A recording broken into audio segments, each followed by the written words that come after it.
Hello dear, आपका percentage की अगली और आखिरी क्लास के अंदर बहुत बहुत वेलकम। यहाँ पर हम करने वाले हैं भैया रिमेनिंग मिसलेनियस क्वेश्चंस। तो मिसलेनियस क्वेश्चंस हम कर रहे थे, जिस तरह के क्वेश्चंस पूछे जाते हैं परसेंटेज की अंडरस्टैंडिंग पर बेस्ड, तो बाकी के रिमेनिंग हम करें। ठीक है भाई। और दिन काफ़ी कम बचे हुए हैं, तो मैंने देख लिया कि हाँ भाई फुल फॉर्म में तैयार होना पड़ेगा, प्लेजर के बिना बात नहीं। आज फुल फॉर्म में आ गया। चलो ठीक है, पेन नोटबुक उठा लो, फुल अलर्ट हो जाओ और डरने की ज़रूरत नहीं है। रोज़ काम होकर ये एक छोटी सी मेडिटेशन करो कि भाई आज मैंने सिर्फ आज के काम को देखना है। मैंने ऐसे नहीं डरना कि 20 दिन के बाद पेपर है, 15 दिन के बाद पेपर है, 25 दिन के बाद पेपर है। इन चीज़ों से डरना नहीं है। जितने दिन बचे हैं सब के लिए बचे हैं। मैं अपने एक एक दिन को, जैसे सन्नी देओल चुन चुन के मारता है मूवी के अंदर, ऐसे ही मैं अपने एक एक दिन को चुन चुन के ठीक बढ़िया तरीके से यूटिलाइज करूँगा। बस उससे ज़्यादा आप कुछ नहीं कर सकते। और रिलैक्स रहो, खुश रहो, बहुत ही बढ़िया पाथ पर हम हैं। अगर आपने जो मैंने आपको बताया है कि ऐसे ऐसे तैयारी करनी है, स्टार्टिंग से स्टडी प्लान जो बताया है उसका 70-80% भी फॉलो किया है, मैं ये नहीं बोल रहा 100% फॉलो किया है तो भैया झंडे गाड़ के आ जाओगे वहाँ पर। 70-80% भी आपने फॉलो कर लिया है, कभी मिस हो गया कभी हो गया है, उस बात के ऊपर अगर आप चले हो तो डेफिनेटली आप जॉब ले जाओगे इस बार, कोई दिक्कत ही नहीं है। ठीक है, तो घबराना नहीं है। मेहनत की है, आगे मेहनत करेंगे, डेफिनेटली बढ़िया होएगा। वैकेंसीज बहुत ज़्यादा हैं, तो क्या है, ये नहीं है कि वैकेंसीज बहुत ज़्यादा हैं तो इसलिए मेहनत कम करेंगे, नहीं, वो एक बोनस हो गया। कम होती तो भी हम देख लेंगे, मेहनत के बलबूते पर तो भैया वैकेंसी कम हो तो भी हम देख लेंगे। ठीक है, क्लियर है भाई। तो स्टार्ट हो जाए। तो रिलैक्स रहो, फालतू की टेंशन मत पालना, रिलैक्स रहो, रिलैक्स। रोज़ एक बार सुबह जब भी आपको टेंशन आए कि कोई दिक्कत नहीं है यार, आज के दिन आज का काम देख लूँ बस, कल के दिन कल का देख लूँगा अपने आप, कल की मुझे टेंशन नहीं है। और एक और चीज़ इमेजिन करना कि सारे बंदों के मन में ऐसे होएगा, तो आगे वो निकलेगा जो अपने मन को काम रख पाएगा, जो इन दिनों को भी यूटिलाइज कर पाएगा। बहुत सारे बंदे होंगे, बहुत सारे, जिनकी बढ़िया तैयारी होएगी और इन दिनों को यूटिलाइज नहीं कर पाएंगे, बेचारे लॉस में रहेंगे। ठीक है, आप उनमें से मत बनो। कर दें फिर काम को स्टार्ट। चलिए जी, एक एक करके क्वेश्चंस को करना स्टार्ट करो। थ्योरी वगैरह परसेंटेज की हम कर चुके हैं, तो हर तरह के क्वेश्चन का एक एक दो दो क्वेश्चन टच करवा दूंगा। With reference to a number greater than 1, the difference between itself and its reciprocal is 25% of the sum of itself and its reciprocal। एक नंबर है जो एक से बड़ा है, तो ये बोल रहे हैं कि the difference between itself and its reciprocal, तो वो नंबर मैंने x मान लिया, तो x और उसके रेसिप्रोकल के बीच में जो डिफरेंस है और x और उसके रेसिप्रोकल का जो सम है, ये जो डिफरेंस है ये उसका 1/4 है, ये उसका 25% है। तो इसको अगर मैं 4 गुना कर दूंगा, ये 1/4 है इसका, इसको 4 गुना कर दूंगा तो इसके बराबर आ जाएगा। जी हाँ सर, तो चलिए निकालते हैं। भाई how much percentage correct to 1 decimal place is the 4th power of the number greater than its square. तो कोई भी दो नंबर्स का ये पूछा है कि एक नंबर दूसरे से कितने परसेंट बड़ा है, ज़्यादा है, कम है, ये चीज़ें पूछे तो सिंपली हमें उनका रेशियो चाहिए होता है। तो हमें x4/x², इन दो चीज़ों का रेशियो चाहिए। क्लियर है, तो देखेंगे जी, यही बोला है उन्होंने, आया हुआ क्वेश्चन। तो इधर अपने पास है 4x, इधर अपने पास है x, तो x को इधर लेकर आऊँगा, ये हो जाएगा 3x। इधर हो जाएगा -4x, तो -4x को उधर लेकर जाऊँगा तो हो जाएगा 5x। तो अभी मुझे पता चल गया कि x² = 5/3। यहाँ पर मैं x की वैल्यू भी निकाल सकता हूँ √5/√3, लेकिन उसने मुझसे पूछा है x4 जो है वो x² से कितने परसेंटेज बड़ा है, यही पूछा है ना।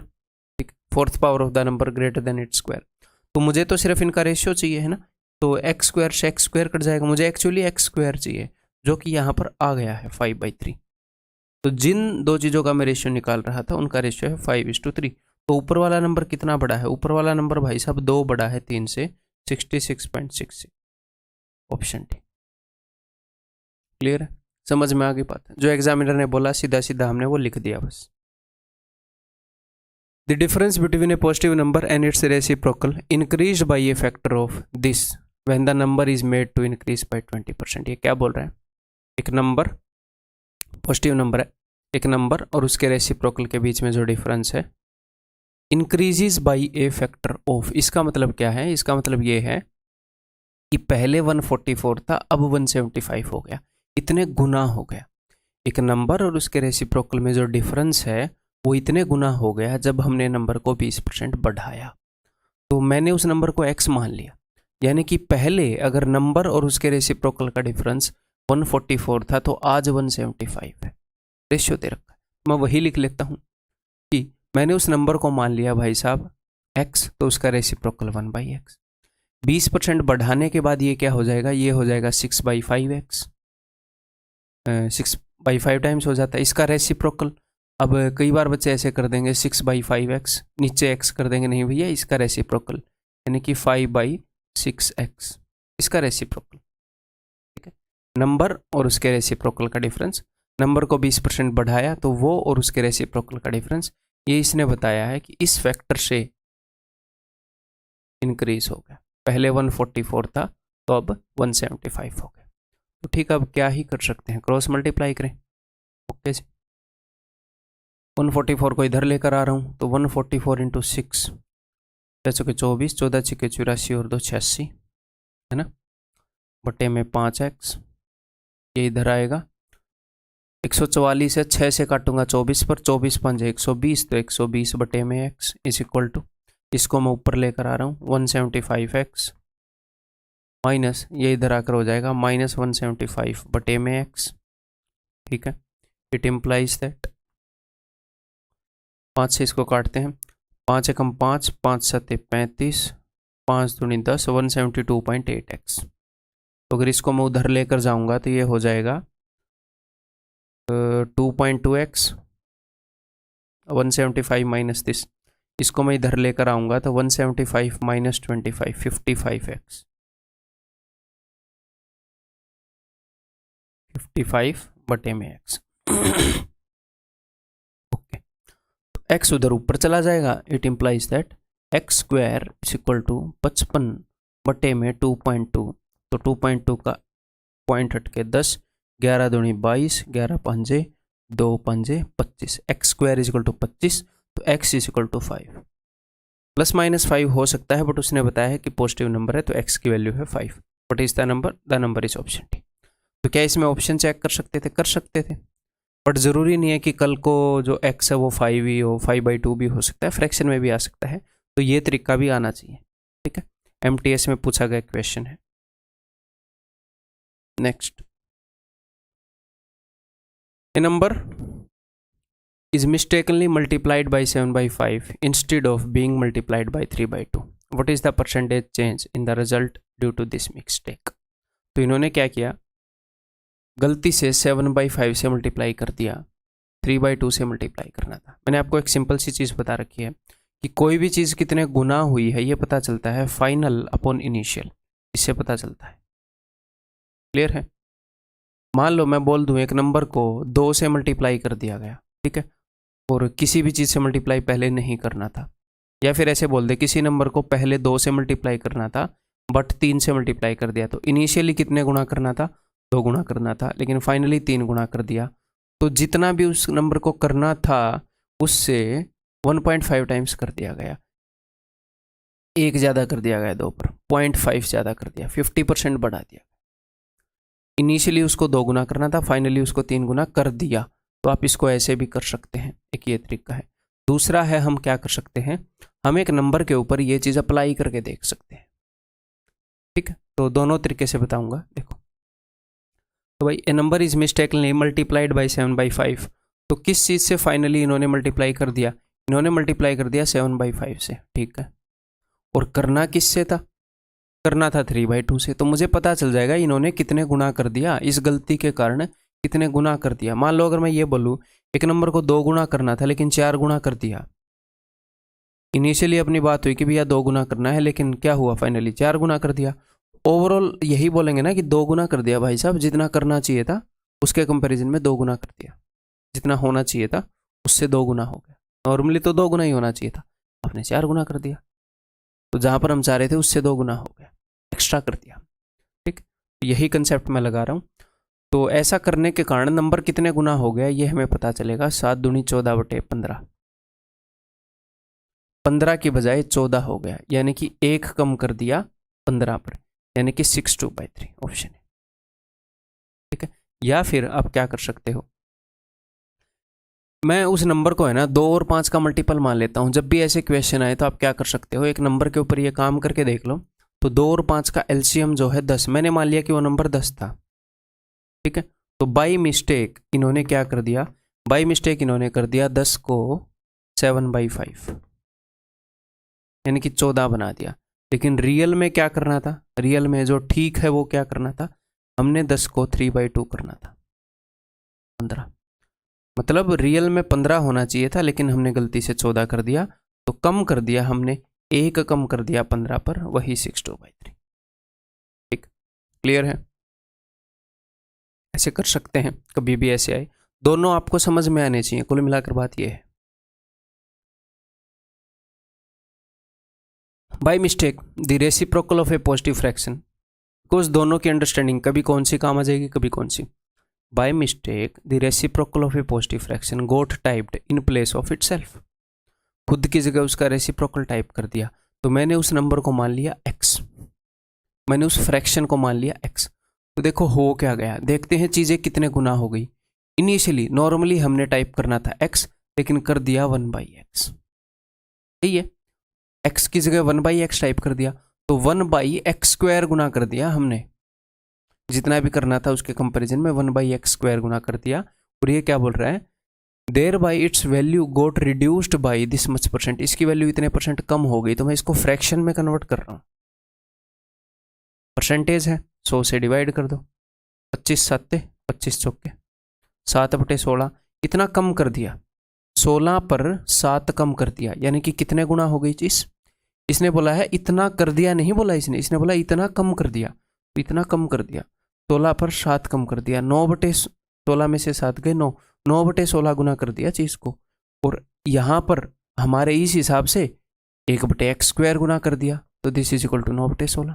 फिर से बताऊं, देखो हमने फ्रैक्शन को मान लिया x, तो x की जगह 1/x कर दिया, इनिशियल बाई फाइनल। तो ओवरऑल पता चल जाएगा चीजें कितने गुना हो गई, तो ये x के टर्म में आ गया।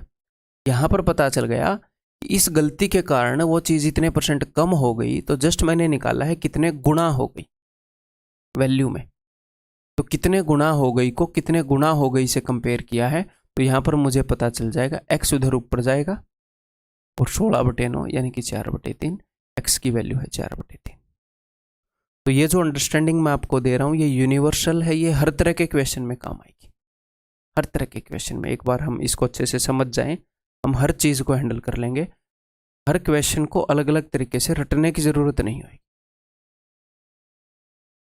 ठीक है, आज मैं कोट पहनकर बोल रहा हूं, ब्लेजर पहनकर, हर बात में ज्यादा वजन। देखो, the monthly salaries of A and B are the same. Okay, A, B and C donate 10%, 8% and 9% respectively. A और B की मंथली सैलरी सेम है of their monthly salaries to a charitable trust. The difference between donations of A and B, A और B के donation के बीच में difference कितने का है, 2%। सेम वैल्यू का है ना, इन दोनों की सैलरी सेम है तो सेम वैल्यू का 2%। तो A और B की जो भी सैलरी है उसका 2% भैया कितना है, 400। Okay, the total donation by A and B is 900 more than that of C। A और B ने जो टोटल डोनेशन की है वो C के कंपैरिजन में 900 ज़्यादा है। A और B ने टोटल कितनी डोनेशन की है, A और B की जितनी भी सैलरी थी हमें पता नहीं, जितनी भी सैलरी थी उसका 10% A ने किया, उसका 8% B ने किया। तो 10 और 8 18, उस वैल्यू का 18% डोनेट किया दोनों ने मिलकर। उस वैल्यू का 2% है 400, तो उस वैल्यू का 18% है भैया, इस 2 का 9 गुना हो रहा है, इसका 9 गुना कर दो 3600। और the total donation by A and B is 900 more. A और B ने 900 ज़्यादा करी है C के कंपैरिजन में, तो 900 घटा दो, C की डोनेशन आ जाएगी 2700। ये C की डोनेशन है और C ने डोनेट किया है अपनी सैलरी का 9%, तो C की सैलरी का 9% क्या है, ये है। तो 9 का 3 गुना, 3 गुना करके 2 0 लगा दी। ठीक है, तो what is the monthly salary of C, तो 100% कितना होएगा, 3 गुना करके 2 जीरो लगा दो, 100 का 3 गुना करके 2 जीरो लगा दो, 30,000। क्लियर है, आया हुआ क्वेश्चन है। ओके जी, क्लियर है। ये देखो, ये मजेदार क्वेश्चन है, क्वेश्चन इज मजेदार, अगर आप अच्छे तरीके से करेंगे। आया हुआ है, a sum of rupees 1.5 lakh is distributed among 3 person A B and C so that they receive 20%, 30%, 50%। इतने रुपए को ए बी सी में बांट दिया ताकि एक को 20, 30 और 50% मिले। ठीक है, A receives the same amount from another sum, एक और सम था, वहां से ए को सेम अमाउंट मिला। ठीक है, which is distributed among them so that they receive 50%, 30% and 20%। ठीक है, ओके। तो हम बोल सकते हैं ए को यहाँ पर मिला 20%, यहाँ पर मिला 50%, कि 20% of the first sum is equal to 50% of the second sum. बोल सकते हैं पहले वाले सम का 20% दूसरे वाले सम के 50% के बराबर है। तो इससे फर्स्ट वाले सम और दूसरे वाले सम का रेशियो निकल आएगा अगर हमें चाहिए तो हम रेशियो निकाल के भी क्वेश्चन को कर सकते हैं। लेकिन आगे देखते हैं हमें चाहिए क्या। Find the total amount received from both the sums of money by B, B ने दोनों सम से कितना रुपया मिला, बी को कितना रिसीव किया बी ने। ये तो हम बिना बहुत ज़्यादा लिखे कर सकते हैं। कैसे, देखो, पहले वाले का फर्स्ट वाले सम का जो 20% है वो सेकंड वाले सम के 50% के बराबर है। फर्स्ट वाले सम का 20%, क्योंकि ए को यहाँ से 20% मिला, यहाँ से 50%। तो हमने निकालना है बी का। तो बी को कितना मिला है सेकंड वाले सम से, मैं इसको फर्स्ट वाले की परसेंटेज में कन्वर्ट करूंगा। क्यों सर, फर्स्ट वाले को सेकंड में क्यों नहीं कन्वर्ट करोगे, क्योंकि पहले वाला सम बता रखा है। तो बी को मिला है 30%, तो सेकंड वाले सम का जो 30% है, तो देखो यहाँ पर रेशियो क्या चल रहा है, 2:5, 2:5 आपको साफ साफ दिख रहा है। तो 5 का 6 गुना, 2 का 6 गुना, 12%। तो सेकंड वाले सम का 30%, फर्स्ट वाले सम का 12% होगा।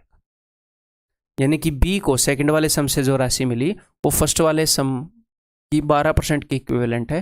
तो दोनों सम से बी को जो राशि मिली है वो फर्स्ट वाले सम के 42% के बराबर है। फर्स्ट वाले सम के टर्म्स में परसेंटेज निकाली, तो फर्स्ट वाले सम का 42% बताना है। फर्स्ट वाले सम का 1% कितना है, 2 जीरो हटा दो, 42% कितना होएगा, ये होएगा। That's it. ये भी लिखने की जरूरत नहीं थी, मेंटली कर सकते थे। 15 दूनी 30, 630 के आगे 2 जीरो, ऑप्शन सी। नेक्स्ट, ये बताओ भाई, कई बार इस तरह के क्वेश्चन आते हैं। यहाँ पर हो क्या रहा है, फ्रूट सेलर ने 45% ऑरेंज बेचे एक बंदे को, फिर एक संतरा और दे दिया। परसेंटेज में बेचता रहता तो हम इजीली संभाल लेते, संभाल तो इजीली अब भी लेंगे वैसे, लेकिन एक एक संतरे और दे रहा है, 2-2 संतरे और दे रहा है।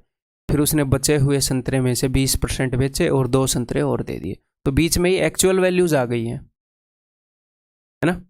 फिर उसने 90% संतरे बेचे और उसके पास 5 संतरे बच गए। तो बताओ कितने संतरे थे। तो सबसे पहला तरीका क्या है ऐसे क्वेश्चन में, ऑप्शन यूज कर लो।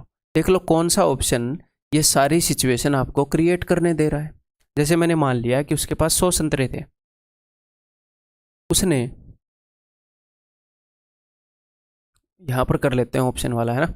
उसके पास 100 संतरे थे, तो उसने क्या किया, उसने 45% संतरे बेच दिए। तो कितने बेच दिए भैया, 45 बेच दिए और 2 संतरे और बेच दिए, तो टोटल 47 संतरे बेच दिए, 53 संतरे बच गए। यही किया ना। अच्छा, एक और बेच दिया, उसने एक संतरा और बेच दिया, 45 तो ये घट गए, एक ये घट गया, तो 54 संतरे बच गए। फिर उसने 20% संतरे बेच दिए। जैसे ही आप इसका 20% निकालोगे वो पॉइंट में आएगा, तो पॉइंट में तो ऐसे संतरे बिकेंगे नहीं, तो ऑप्शन ए तो गलत हो गया। ऐसे ही ऑप्शन बी, इसका तो 45% ही नहीं निकलेगा, खत्म हो गया। इसका भी 45% नहीं निकलेगा, खत्म हो गया। एक ही ऑप्शन है, ऑप्शन डी। आया हुआ क्वेश्चन है, मैंने ऑप्शन वगैरह नहीं बदले, ठीक। मैं ना आसान क्वेश्चन को मुश्किल करता, ना मुश्किल को आसान, ठीक। आया हुआ है वो दिखाता हूँ, और जो सिखाना वो सिखाने की कोशिश करता हूँ, जो सिखाना चाहिए। तो एक तो ये तरीका है।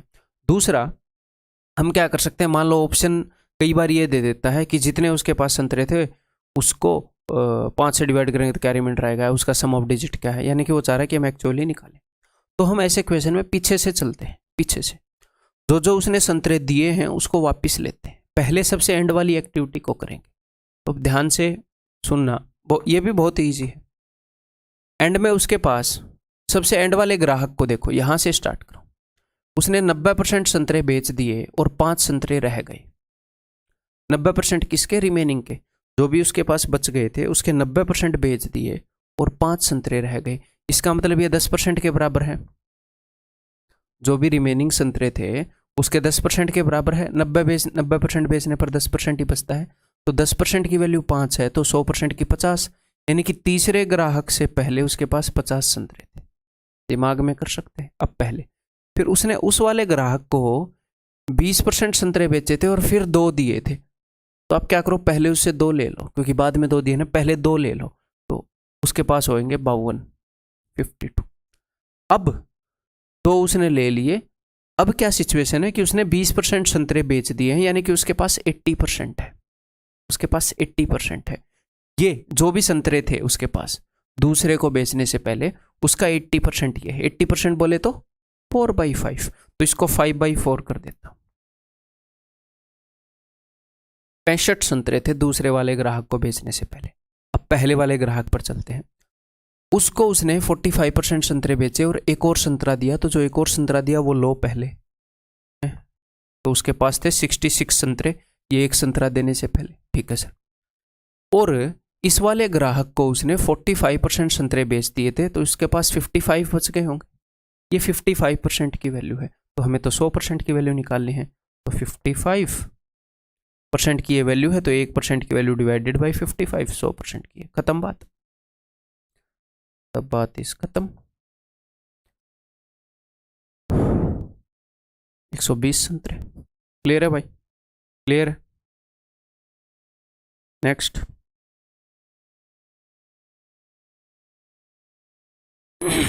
बताओ। If decreasing 180 by x% gives the same result as increasing 60 by x%, ये बोल रहा है कि 180 को x% घटा लो।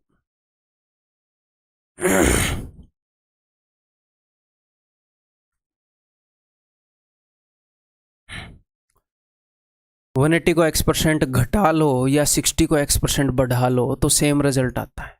तो इसको कई तरीकों से हम कर सकते हैं। देखो ऐसे कर सकते हैं, तो ये 60 है, ये 180 है।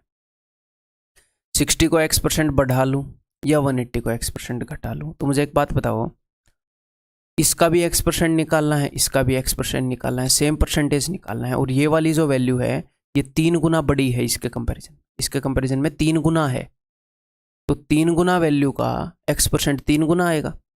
सेम परसेंटेज निकालना है, ये वैल्यू 3 गुना है तो 3 गुना आएगा। तो इसको अगर मैं x% घटाऊंगा तो मान लो ये घटकर यहाँ आ गया, इसको x% बढ़ाऊंगा तो ये बढ़कर यहाँ आ गया, तो ये 3 गुना वैल्यू है, तो इसको मैंने जितने घटाया है, मतलब ये डिस्टेंस अगर 1 यूनिट है तो ये डिस्टेंस 3 यूनिट होएगा, क्योंकि ये डिस्टेंस रिप्रेजेंट करता है इसके x% को। इसको मैंने x% बढ़ाया और इसको x% घटाया, तो ये एक जगह आ गए। 3 गुना वैल्यू है तो इसका x% 3 गुना होएगा। तो मान लो यहाँ पर ये आ गए, तो ये डिस्टेंस 1, ये डिस्टेंस 3, और एक्चुअल में दोनों के बीच में डिस्टेंस कितना है, 120। तो 120 को 1:3 रेशियो में तोड़ दो। 3 और 1 4, 4 का 30 गुना है, तो 1 का 30 गुना 30, 3 का 30 गुना 90। 60 को 30 बढ़ा रहे थे, तो 30 जो है वो 60 का कितने परसेंट है, 50%।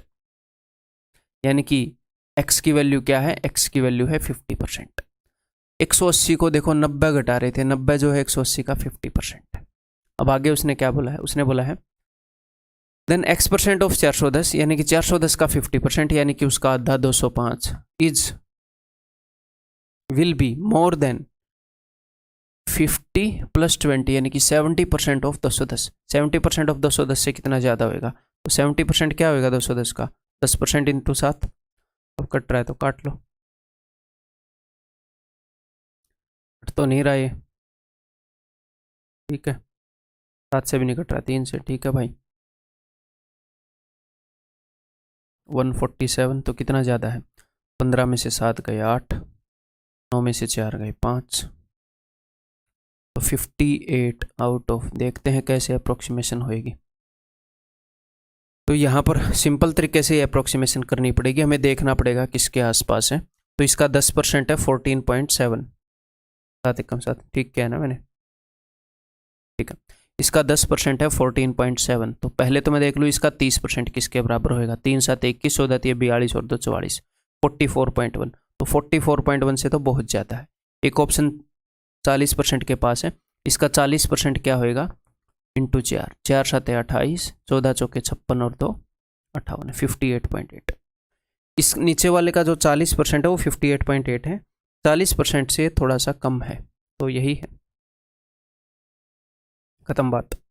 अब अगर आपको ये डाउट हो सर ये 37.57 भी तो हो सकता है, मेरे मन में डाउट है, तो कोई दिक्कत नहीं है। देखो 40% से ये कितना कम है, 40% से 0.8 कम है, तो इसका 1% कितना होता है, इसका 1% होता है 1.47। तो 1.47 जो हो वो 1% के इक्वल है, तो 0.8 तो 1% से भी कम होगा। 0.8 तो 1.47 से कम है, 1% से कम होएगा, तो इतना कम भी नहीं है कि ऑप्शन बी हो जाए। तो एक तो ये तरीका है भाई। एक और तरीका, कई बार क्या होता है, कई बार जो है ऐसी वैल्यूज होती हैं कि इस तरीके से करना मतलब कि उतना इजी नहीं होता है, कई बार वैल्यू अलाउ नहीं करती। तो अब मैं दूसरे तरीके से बताता हूँ। देखो, तो उसने बोला है मैं 60 को x% बढ़ा दूँ, तो बढ़ा देते हैं। तो 60 को x% बढ़ाएंगे तो क्या हो जाएगा, 100 plus x% of 60 is equal to 180 को x% घटा दूँ तो 100 माइनस x% ऑफ 180। मैं ऑफ नहीं लिख रहा बस यहाँ पर, उसको x% घटा देंगे यानी कि उसका 100 माइनस एक्स। और आपको एक बात बताई है मैंने कि अगर ऐसे लिखा हो कुछ भी कि 35% of A is equal to 42% of B, ऐसे किसी एक वैल्यू की कुछ परसेंटेज दूसरी वैल्यू की दूसरी परसेंटेज के बराबर हो तो आप उनका रेशियो निकाल सकते हो। A by B is equal to 42/35, आप रेशियो निकाल सकते हो। सेम चीज़ मैं यहाँ पर लगा रहा हूँ, तो यहाँ पर आ गया 100 प्लस एक्स बटे में 100 minus x is equal to 180/60। कई बार क्या है रेशियो 1:3 नहीं होता है, तो ये हो गया 3:1। कंपोनेंडो डिविडेंडो नज़र आ रहा है, यहाँ पर नहीं नज़र आ रहा, चश्मा चढ़वा लो फिर। ए प्लस बी ए माइनस बी सीधा है, कंपोनेंडो डिविडेंडो क्या है, जस्ट एक आधे स्टेप गायब कर देता है हमारे, और कुछ नहीं है, है ना, बताया ही है आपको। तो ए प्लस बी ए माइनस बी, तो यहाँ पर लगाएंगे तो ए बाई बी हो जाएगा, वहाँ पर 3 और 1 4 और 3 में से 1 गए 2, तो एक्स उधर जाएगा, तो it implies that x is equal to 50। X की वैल्यू आ गई है। अब ये हो सकता है आपको लेंदी लग रहा हो, लेंदी नहीं है, ठीक है, काफ़ी डिसेंट है, आप खुद करोगे तो पता लगेगा। नेक्स्ट उसी टाइप का एक क्वेश्चन देखो, पूछा हुआ है, वो पिछला किस में पूछा था, CHSL में, CPO में, ठीक। इफ डिक्रीजिंग 110/x%, तो 110 को x% घटाओगे तो 100 minus x% of 110 is equal to gives the same result as increasing 50/x%। 50 को x% बढ़ाएं यानी कि 100 प्लस x% ऑफ 50, ठीक है। मैं ऊपर प्लस वाला रखना चाह रहा हूँ ताकि कंपोनेंडो डिविडेंडो बहुत ही प्यार से लगा पाएँ, आप बिना वजह कंफ्यूज ना होए, ठीक है। कंपोनेंडो डिविडेंडो लगा दें तो इधर हो जाएगा ए प्लस बी ए माइनस बी है, ए बाई बी इधर हो जाएगा 11 और 5 16, 11 में से 5 गए 6, तो काट पीट दो भाई, 2 3 6, 2 8 16, 4 दूनी 8, 4 से 25, तो x इधर ऊपर आएगा। It implies that x is equal to 75/2। तो ये क्या बोल रहे थे, x% बढ़ाएं, तो x% की वैल्यू क्या है 75/2% या 37.5%, या फिर फ्रैक्शन में 3/8 बोल सकते हो। कई बार ऐसी वैल्यूज होती हैं, देखो x की वैल्यू 3/8 है तो रेशियो वाले से थोड़ी सी कैलकुलेटिव हो जाती, अदरवाइज निकल जाती, उससे भी निकल जाती, पर दोनों आने चाहिए। देन x% ऑफ 650, 650 का x% यानी कि 650 का 3/8, तो 650 का 3/8 कितने परसेंट ज़्यादा है, x प्लस 20% ऑफ 180। तो x प्लस 20% कैसे निकालेंगे, 37.5 प्लस 20, ऐसे मत करना, इसको फ्रैक्शन में करके फ़ायदा है, तो इसको फ्रैक्शन में कन्वर्ट कर लो। 3/8 उधर है 1/5, 5 थे 15 और 8 23/40, तो 180 का 23/40 गुना बोल रहा है, तो ठीक है कोई दिक्कत नहीं है। 23/40 ऊपर चला जाएगा, इसका 180 का 8 पीट दो, 8 पंजे 5, 0 से तो 0 कट गया, 5 को पड़ा रहने दो, ठीक है। 3 छिक्के 18, और कुछ कटेगा नहीं कटेगा, तो 5 5 25, 32, 6 दिए 18, 1 12 और 13, 138। तो 138 इन दोनों का मैंने रेशियो निकाल लिया। ये पूछ रहा है कितना ज़्यादा है, तो 138 से तो काफ़ी ज़्यादा है भाई, 13 दूनी 26, इसके 2 गुना से भी ज़्यादा है, ठीक है।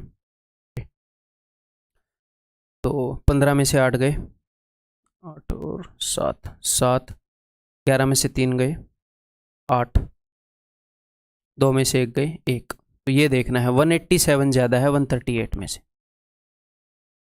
ठीक है। तो सबसे पहले तो मैं फिर से एक बार 138 को घटा रहा हूँ, 17 में से 8 गए 9, 7 में से 3 गए 4। तो मैंने 138 एक बार घटा लिया, तो 100% मैंने अपना लिख लिया पहले ही, ठीक है, मन ही मन में लिख लिया मैंने। अब 49 138, अब ये कितना है, तो अब ऑप्शन 2 तो अपने कट गए, 90 और 80, 136 और 154। ऐसे टाइम पर ऑप्शन भी यूज़ किया करो, ठीक है। तो 136 और 154 में से मैंने देखना है, तो 138 का 50% है क्या, ये 50% तो नहीं है, 130 का 65 होता है, तो 50% से तो कम है, तो 154 तो होएगा नहीं, ये 54 तो होएगा नहीं, 100 + 54, तो एक ही ऑप्शन है, ऑप्शन है। क्लियर? अदरवाइज अगर ऑप्शन पास होते तो और अच्छे से चेक कर लेते। Next, if x + 20% of 250 is 25% more than x% of 220, ठीक है। Okay, x + 20% of 250, x + 20% of 250 is 25% more than x% of 220। तो यहाँ पर देखो परसेंटेज से मैंने परसेंटेज काट दिया, नीचे बटे में 100 होएगा, बटे में 100 होएगा, मैंने जानबूझ के नहीं लिखा, वो कट ही जाएगा। तो ये वाली वैल्यू उससे 25% ज़्यादा है, तो इसको 25% बढ़ा देते हैं, तो इसके इक्वल आ जाएगा। ये लो भाई, ये वो बोल रहा है। ओके, 10% होती है, तो बहुत ही ईजी क्वेश्चन है, कर लेते हैं। इट इम्प्लाइज दैट, काटा पीटी कर देते हैं भाई।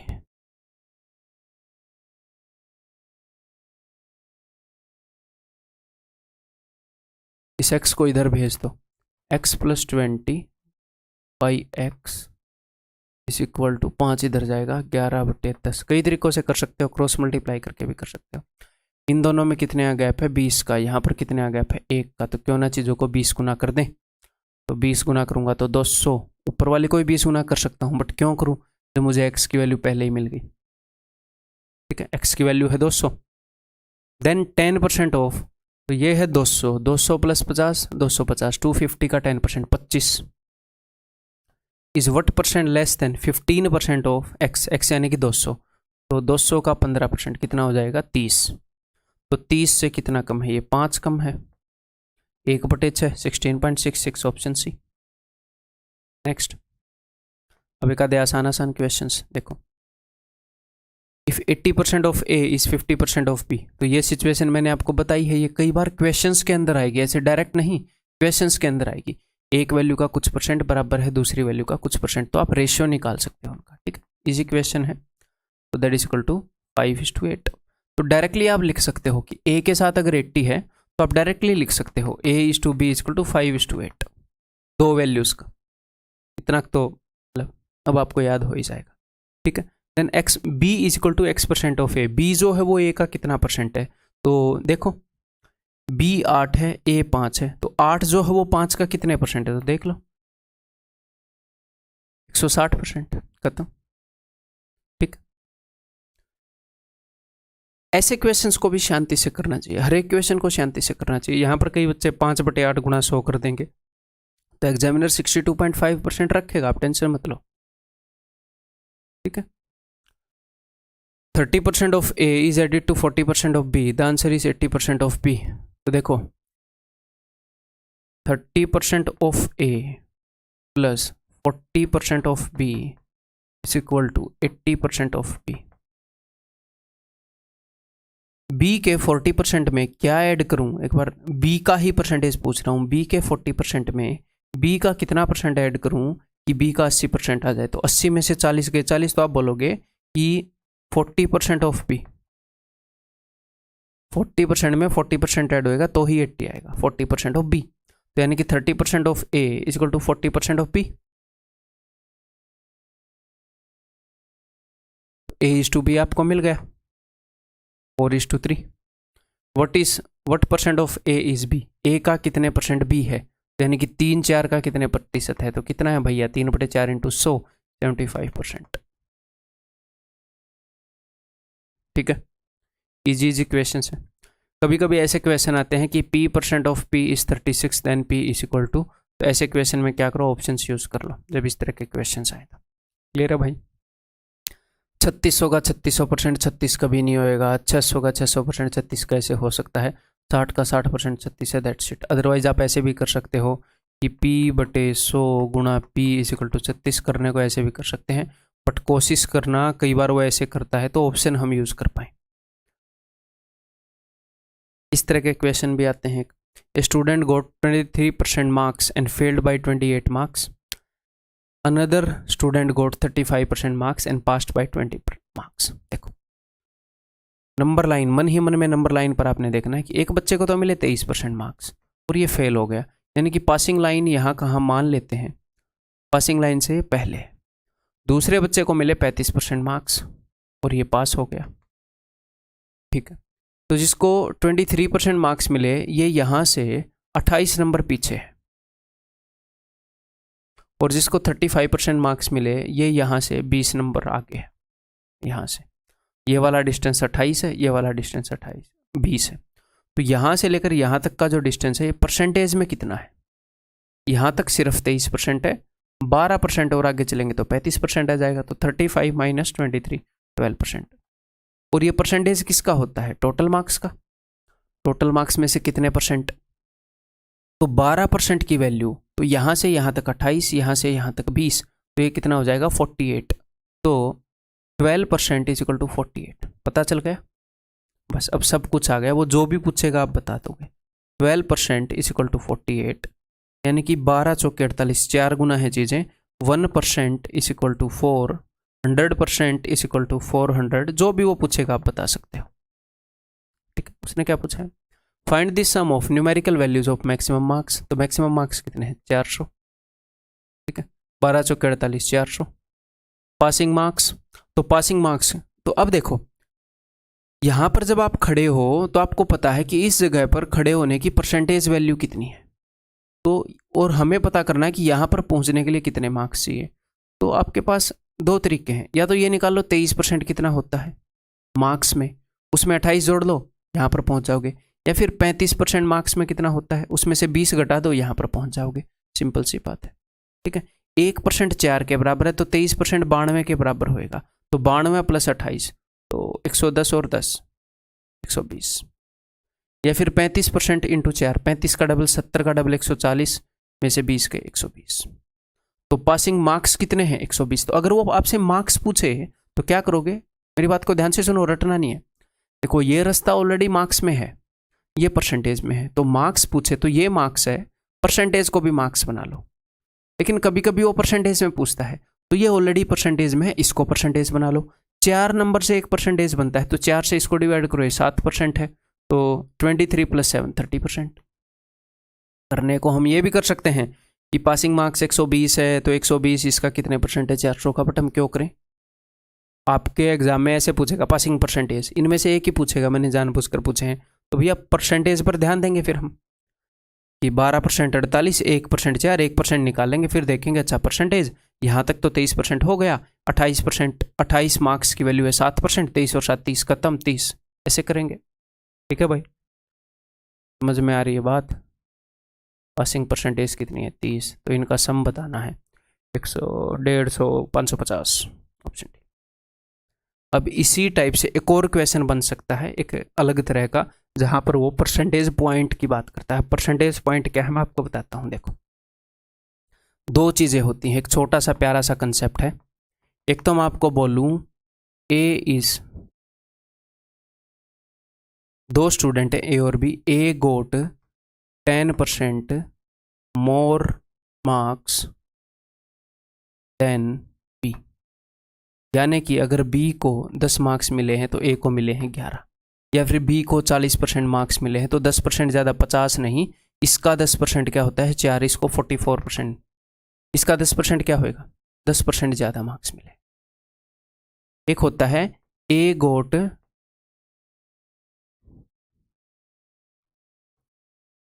10 परसेंटेज पॉइंट्स, ये हालांकि एसएससी में अब तक यूज नहीं हुआ लेकिन बहुत ही बेसिक कंसेप्ट है तो एक क्वेश्चन करवा रहा हूँ।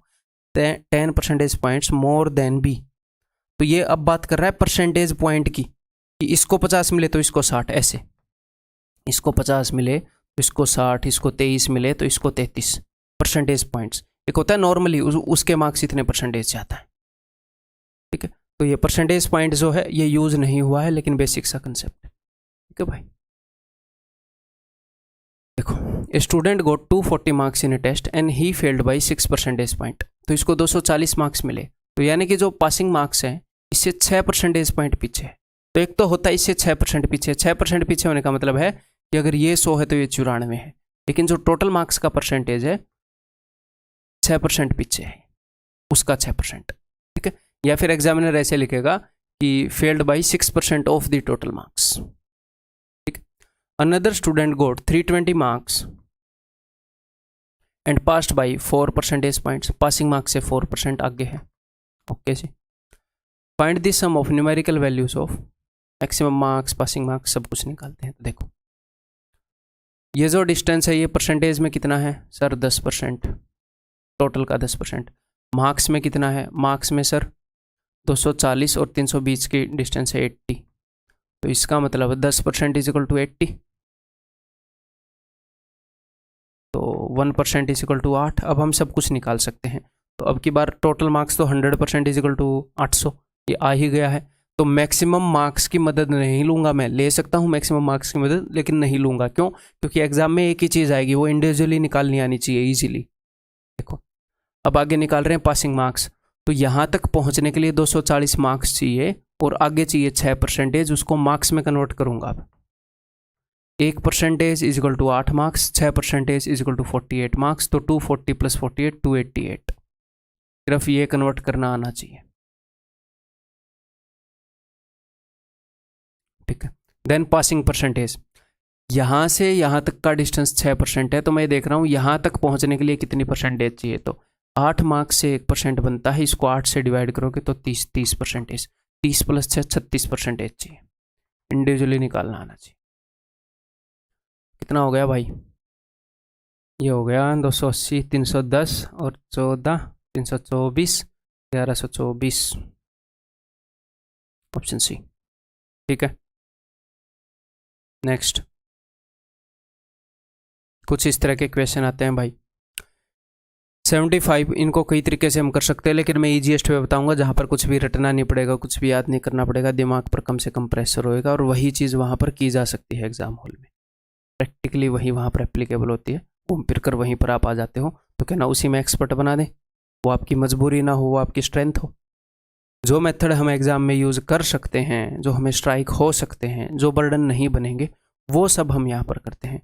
तो वो आपकी मजबूरी नहीं होगी कि यहाँ पर मैं आपको ऐसे मेथड सिखा दूँ जो वहाँ पर एप्लीकेबल नहीं होंगे। तो यहाँ पर तो आप घूमे फिर रहे हो, ऐसे हवा में हो, 2-3 बंदों को डरा भी दे रहे हो, ये ब्रो मैं ऐसे कर देता हूँ, लेकिन वहाँ पर आपकी हवा निकल जाती है, फिर आप बेचारे मजबूरी में उन मेथड्स पे आते हो। तो हम क्या करेंगे, वो वाले मेथड बनाने की कोशिश मैं करता हूँ जो एग्ज़ाम में रिप्रोड्यूस किए जा सकते हैं, वैसे मेथड फास्ट बनाऊँ, वैसे फास्ट बनाऊँ, ना कोई रिजल्ट रटना पड़े, कुछ नहीं करना पड़े, बिना बर्डन के सीधा जाकर वहाँ पर क्वेश्चन पढ़ा, समझा, कर दिया काम। जो भी आप काम करोगे वो फास्ट ही होगा, ठीक। 75% of the employees of a company are male, तो कुछ मेल हैं कुछ फीमेल हैं, 75% मेल हैं, ये 75% है, ये 25% है, तो पहले ही मैंने रेशियो लिख लिया 3:1, clear.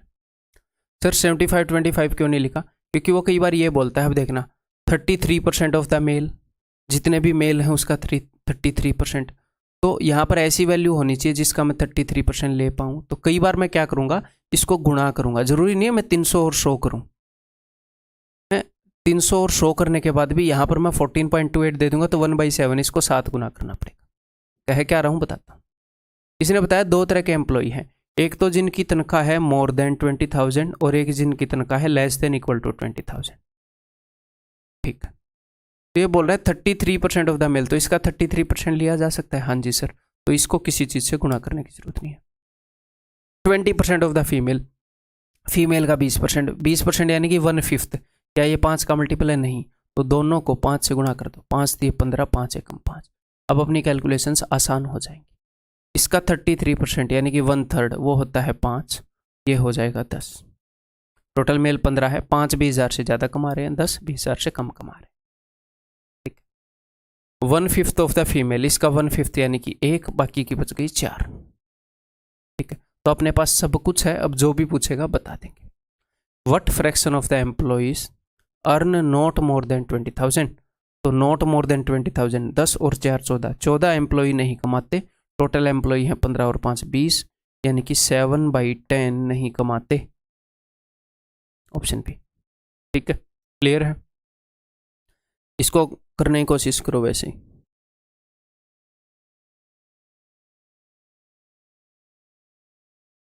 %40 of the employees of a company are male. Okay. 20% of the male employee are temporary. 74% of the employee are permanent. ठीक है, देखते हैं। देखो, मेल फीमेल, 40% क्या है? मेल है, तो ये 2 हो जाएंगे, ये 5 हो जाएंगे। देन 20% ऑफ द मेल, तो मेल का 20% मैं ले पाऊँ, और 74% ऑफ द टोटल एम्प्लॉई, तो क्यों ना मैं टोटल को 100 ही रख लूँ। समझ रहे हो मैंने क्यों रखा है? ये बोल रहा है 74% ऑफ दी टोटल एम्प्लॉइज, तो टोटल एम्प्लॉय को मैंने 100 ही रख लिया, उसका मैं 74% ले पाऊंगा, और 20% ऑफ द मेल, इसका 20% भी ले पाऊंगा। ठीक, तो अब देखो, टेम्परेरी और परमानेंट की बात चल रही है, टेम्परेरी और permanent. 20% of the male employee are temporary, तो इसका 20%, तो यानी कि 4 दूनी 8, तो 40 में से 8 के परमानेंट हो जाएंगे 32। टेम्परेरी थे या परमानेंट? टेम्परेरी थे।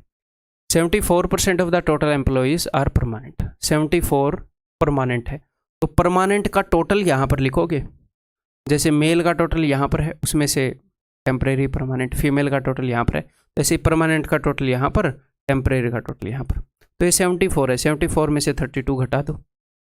ठीक है, 4 में से 2 गए 2, 7 में से 3 गए 4, 42। ठीक है, अब टोटल एम्प्लॉय कितने हैं? 100 हैं, तो मेल प्लस फीमेल भी 100 होएगा। अगर टेम्परेरी परमानेंट ऐसे करके देखोगे तो भी 100 होएगा, तो 100 में से 74 गए 26। टोटल एम्प्लॉय 100 हैं। अगर मैं बोलूँ टेम्परेरी और परमानेंट इन दो कैटेगरीज में बांट दूँ, तो कुछ टेम्परेरी कुछ परमानेंट, टोटल तो 100 होंगे। अगर मैं मेल फीमेल की कैटेगरी में बांटूँ, तो कुछ मेल कुछ फीमेल, टोटल 100 होंगे, क्योंकि वहाँ पर हैं 100 बंदे। ठीक है, तो यहाँ पर भी 100 होएगा, यहाँ पर भी 100, यानी कि दोनों जगह टोटल सेम होएगा। 26 में से 8 गए, 16 में से 8 गए, ये हो गया 18। ठीक है, जो भी पूछेगा बता देंगे। What percentage of female employee of that company are permanent? Permanent कितने हैं? तो ये परमानेंट है 42, ये कितने परसेंट है उसका? इसका तो दिख रहा है 6 7 42, 70%। Option C. In a class 60% of the student are girls and the rest are boys. ठीक है, गर्ल्स हैं बॉयज़ हैं, तो 60% यानी कि 3:2 कर सकता हूँ मैं। 45% ऑफ द गर्ल्स, तो गर्ल्स का 45% मैं ले सकूँ, तो 100 गुना कर देता हूँ। 40% ऑफ द बॉयज़, ठीक है 100 गुना कर दिया। समझ गए क्यों? ताकि मैं इसका 45% ले सकूँ। तो 45% of the girls pass an examination, ये कुछ पास कर रहे हैं कुछ फेल कर रहे हैं। तो 45%, 1% है 3, 45 × 3। वैसे 45% लेने के लिए 9/20 है, तो 20 गुना कर सकते थे, 20 गुना करते तो भी अच्छा काम चल जाता। 45% यानी कि 9/20। ठीक है, बट ठीक है ऐसे कर दिया था। तो 45%, 45 3 जा 135, 135 हो गए, तो बाकी के कितने बच गए? 300 में से 135 घटा दो, 165। इतने पास हुए इतने फेल हुए। ठीक लिखा है क्या मैंने? 40% ऑफ द बॉयज़ फेल, तो इसका 40% यानी कि 80 फेल हो गए, तो पास कितने हुए भैया? 120 पास हुए। क्या पूछ रहा है? If the number of girls who failed, तो जो गर्ल फेल हुई हैं उसका नंबर, यानी कि ये इसकी वैल्यू है 66, 165 यूनिट की वैल्यू है 66, तो हमने बतानी है बॉयज़ हु पास्ट 120 यूनिट की वैल्यू, तो बता देंगे 165 यूनिट की वैल्यू 66, तो 1 यूनिट की वैल्यू बटे में 165, 120 यूनिट की वैल्यू इतनी, खत्म। This is your answer. 33 दूनी 33 पंजे 5 से जाएगा 24 पर, 24 दूनी 48, ऑप्शन बी। नेक्स्ट, एक आधी बार ऐसे ऐसे क्वेश्चन पूछे जाते हैं, ये छोटे वाला ए है ना, तो ये भी छोटे वाला ए है। ये मत सोचना ये ए कहाँ से आ गया कैपिटल वाला, वो टाइपिंग करते हुए ऐसे कर दिया होगा टीम ने, ठीक है। देखो 5% of A is equal to B, तो 5% यानी कि 1/20, 1/20 into A is equal to B. इसको आप दो तरीके से कर सकते हैं, ठीक है। तो हमें पता चल गया कि ए इज इक्वल टू 20b। अब देखते हैं b% ऑफ 20, तो b% यानी कि b/100, या तो ऐसे देख लो कि b% ऑफ a और a% ऑफ b सेम होता है, तो b% ऑफ 20 या फिर 20% ऑफ b, बात सेम ही है। 20% यानी कि 1/5, तो 1/5 ऑफ b, तो आप डायरेक्टली देख लेते, ठीक है। तो b/5, तो ये बोल रहा है b/5 किसके इक्वल है, तो हम ऑप्शन चेक करेंगे, ठीक है। तो जल्दी जल्दी चेक करेंगे ऐसे केस में। कैसे? 20% यानी कि 1/5 ऑफ a/2, a का हाफ यानी कि 20b का हाफ 10b। मैंने ये क्यों लिखा? क्योंकि ये b के यहाँ पर b/5 आया हुआ है, तो मैं a को b के टर्म्स में कन्वर्ट करके लिखूंगा, तो हो जाएगा 2b। नहीं भैया b/5 चाहिए।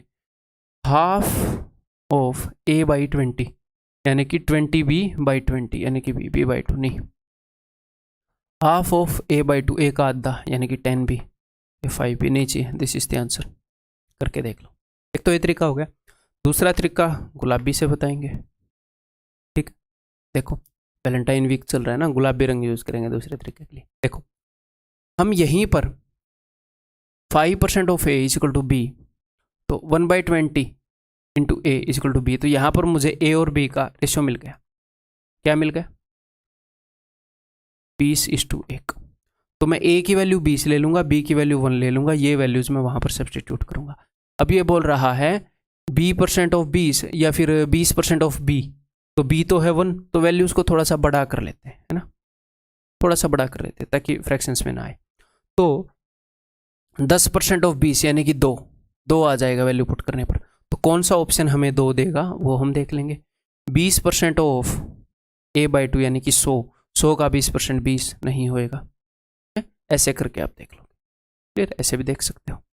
तो ये जो भी मैं आपको क्वेश्चन बता रहा हूँ वो मैं ये नहीं बता रहा, बार बार बोल रहा हूँ कि ये क्वेश्चन कैसे सोल्व करना है, नहीं, वो तो पता चल ही रहा है, साथ के साथ समझ डेवलप हो रही है, ठीक है। तो इन चीज़ों को अच्छे से ध्यान से देखते हुए समझते हुए चलो। कुछ कभी कभी सोचने का दिल करे आपका बीच में, तो सोचो, करना चाहिए बीच में सोचने का दिल। अब कई बार परसेंटेज के अंदर ही वोट वाले क्वेश्चन आते हैं भाई, तो वोट वाले क्वेश्चन कुछ अलग नहीं होते, परसेंटेज की समझ पर ही बेस्ड होते हैं, ठीक है। तो देखो किन किन तरह के वोट वाले क्वेश्चन आ सकते हैं। जनरली एक बार मैं ये बता दूं कि वोट वालों में मामला क्या होता है, क्या अंडरस्टैंडिंग होती है, क्या फ्लो चार्ट होता है। देखो आपके गांव का एग्जाम्पल लेते हैं। आपके गांव के अंदर कुछ ऐसे बंदे होंगे जिनकी वोट बनी हुई नहीं हुई, छोटे छोटे बच्चे हैं, उनको वोट देने की उम्र नहीं हुई है, तो वो वोटर में काउंट नहीं होंगे। तो आपके गांव के सारे वोटर को इकट्ठे करोगे तो बहुत सारे वोटर होंगे, बूढ़े बड़े हैं, आप भी उसके अंदर काउंट होंगे, तो उनको हम बोलते हैं टोटल वोटर्स। जब इलेक्शन होता है तो कुछ बंदे ऐसे होते हैं जो अपनी वोट नहीं देते, जो कि कास्ट नहीं करते वोट है। कुछ बंदे हैं जो वोट देने जाते हैं, जो अपनी वोट को कास्ट करते हैं, कुछ जाते ही नहीं।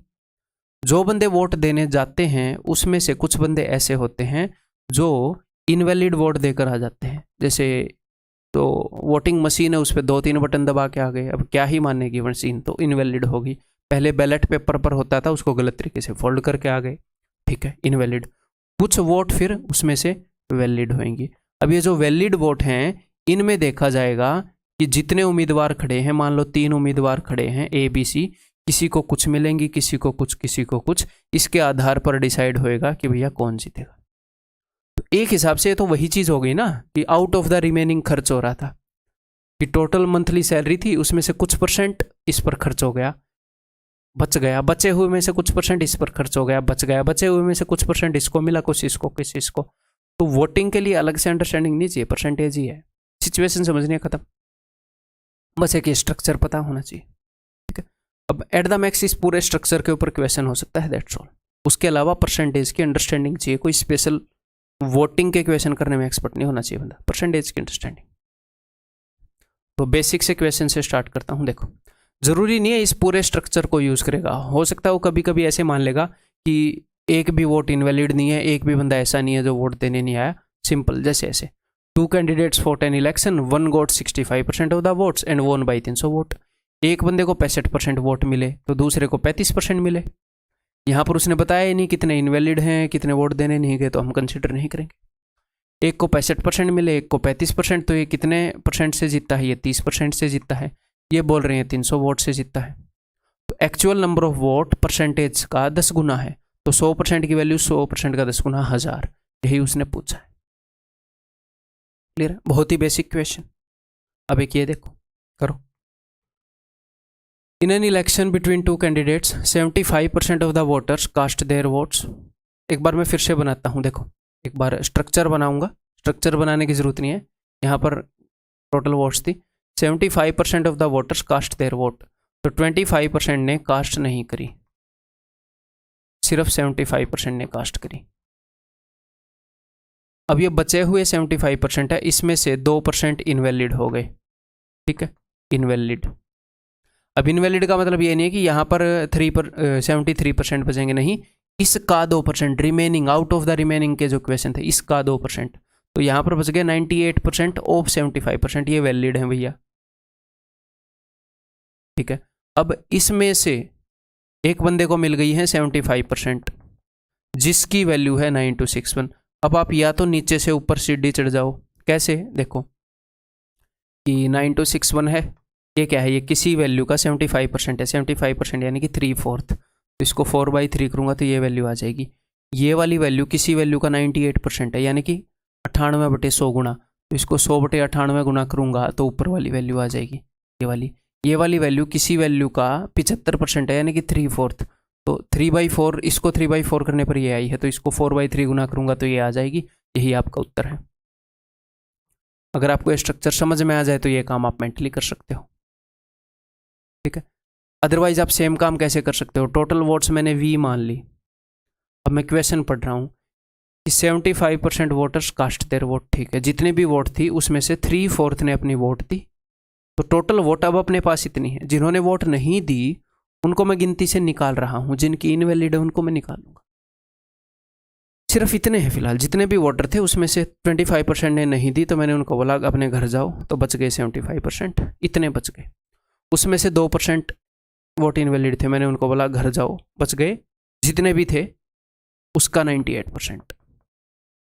अब जितने भी वैलिड थे उसमें से एक को 75% मिली, यानी कि 3/4, जो कि बराबर है 9261 के। तो सिंपल सी बात है, कैसे भी कर लो। गेटिंग मी और नॉट? चले जी, करे। अब ये 9261 है ना, ये भाई साहब है 21 का क्यूब, तो 21 का क्यूब याद रखना, आपको बताया है अलग से, 21 और 15 क्यूब याद रखना, बाकी 12 तक याद रखो। ठीक है, और बाकी आप 15 तक भी याद रख सकते हो। मैं 12 तक रखता हूँ और उसके बाद 21 का रखता हूँ। तो भाई 2 दूनी 4, 2 से जाएगा 49 पर, 49 के अंदर होते हैं 2 7, 1 7 और 1 3 से 1 21 बनता है। तो यहाँ पर 2 7 और 2 3 है, तो 2 21 कट जाएंगे। ठीक है, 4 दूनी 8, 1 8, तो 8 आएगा, उसके पीछे 2 0 आएंगे, ऑप्शन है। क्लियर है? ऐसा ही एक और क्वेश्चन करने की कोशिश करोगे। विल यू डू द कोशिश टू डू वन क्वेश्चन? बस यहाँ पर जो ये वैल्यूज़ हैं ये परसेंटेज में ले ली है, तो इनसे डरना नहीं है बिल्कुल भी, ऐसे रटने की कोशिश नहीं करनी। 13 1/3 है, 0.33 है, 1/3 है, तो 13 3 39 और 1 40/3, तो ये परसेंटेज में है। 100 से डिवाइड करते ही फ्रैक्शन आएगी, 20 दूनी 20 पंजे, तो कितनी हो गई? 2/15, खत्म बात। अब देखो, टोटल मैंने वोट मान ली V, उसमें से 2/15 जो हैं उन्होंने पार्टिसिपेट ही नहीं करा, 15 में से 2 बंदों ने, तो टोटल वोट्स का 13/15, इतने बंदों ने पार्टिसिपेट किया। जिन्होंने पार्टिसिपेट किया उसमें से 1/6 वोट इनवैलिड हो गई, तो वैलिड कितनी बची? 5/6। ठीक है, जितनी भी वैलिड वोट्स थी उसमें से विनर को winner got 56.25 of the total votes, ठीक है, एंड वोन बाई, यहाँ पर बंदे कितने, उसने ये नहीं बताया क्या, इन इलेक्शन बिटवीन टू कैंडिडेट्स, हाँ 2 बंदे हैं, ठीक है, और इतनी वोट से जीत गया, ठीक है। तो विनर को कितने % वोट मिली, इसको आप ऐसे देख सकते हो अगर याद नहीं है तो। ये क्या होता है 12.5 का आधा, यानी कि 1/8 का आधा, 1/16, और ये क्या है 8/16, 16 के टर्म में लिखो फिर 50 को 9/16, तो 16 में से 9 वोट विनर को मिली है, तो जो हार गया उसको कितनी मिली होंगी 7, 16 - 9, तो कितनी वोट से जीता है 2 वोट से, तो 2 आउट ऑफ 16 इतनी वोट से जीत गया है। मैं ऐसे क्यों कर रहा हूं, क्योंकि यहां पर उसने बोला है इतनी वोट से जीत गया, ये नहीं बोला इसको इतनी मिली ना, इतनी मिली तो फिर मैं ऐसे कर देता 9/16 = 5 और 60, इतनी वोट से जीत गया यानी कि 2/16 इक्वल टू जितनी भी वैलिड वोट थी उसकी 2/16 से वो जीता है, दैट इज इक्वल टू 5 और 60 करते हैं।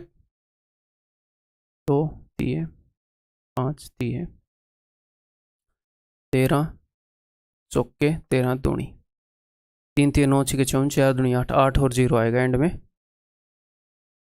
एक ही 0 आ रहा है ना, एक ही 0 आ रहा है तो ऊपर वाला होएगा, ठीक है, क्लियर है।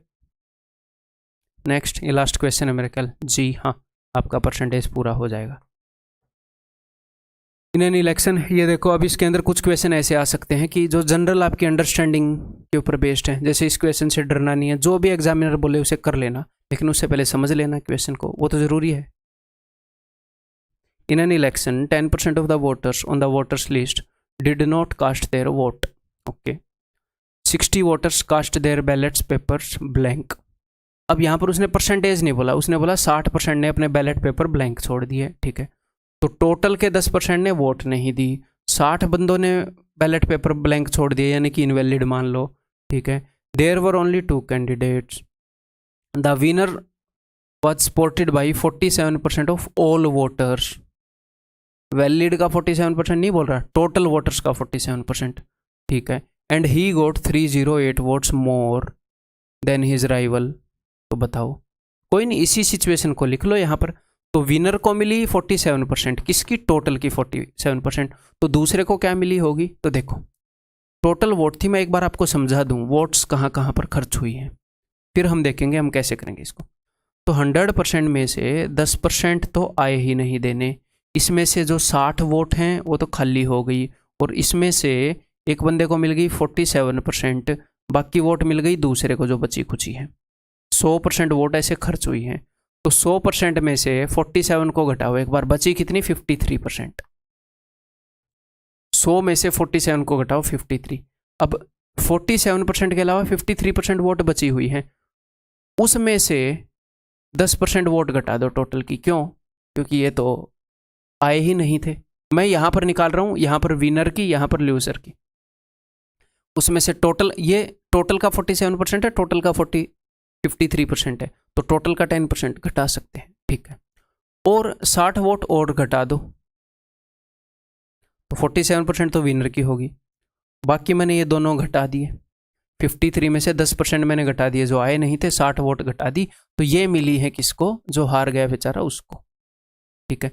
अब ये जो है ये 308 कम है इससे, तो इसके अंदर अगर मैं 308 जोड़ दूंगा तो इसको उसके साथ इक्वेट भी कर दूंगा, बस खत्म, ये बात थी जी। ये 60 जो है और 308 जो है ये है एक्चुअल नंबर ऑफ वोट्स, ये है %, तो ऐसे 60 और 10 इसको मत जोड़ देना, ठीक है।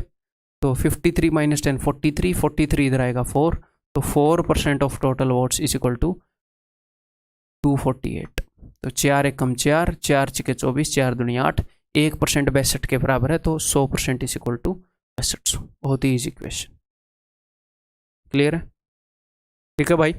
तो दैट्स ऑल, अपना % खत्म हो गया, अब अपना अगला टॉपिक स्टार्ट करेंगे। तो अपने फीडबैक देना है, ठीक, और फीडबैक देना ज़रूरी है, ईमानदारी से बताना कैसा लगा, क्या क्या इम्प्रूव हो सकता है या इम्प्रूव करने की ज़रूरत नहीं है, क्या घटाना है बढ़ाना है, आपकी नज़र में जो आपको लगे वो प्लीज़ वहाँ पर अपने टेलीग्राम ग्रुप के अंदर बता देना, ठीक है। तो अगर वहाँ से मेरे को कोई पॉजिटिव चीज़ मिल गई तो डेफिनेटली मैं इनकलकेट यहाँ पर करूँगा।